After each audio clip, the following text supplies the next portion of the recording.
Hello guys, welcome back. Today I am going to show how to set up your Vivo 1820. So for this step, you first have to click on the set up your phone button shown here. Then choose any language. I will choose English.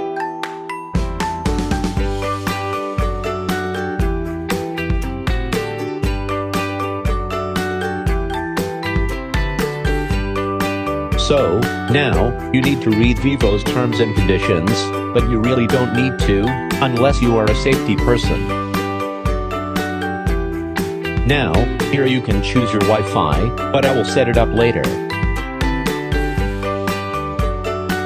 Here, you can just allow if Google can get your location for emergencies like if you've fallen down, fell off the stairs, etc. Here, same thing. Congratulations, you've set up your phone. Thanks for watching. Please like and sub. Bye.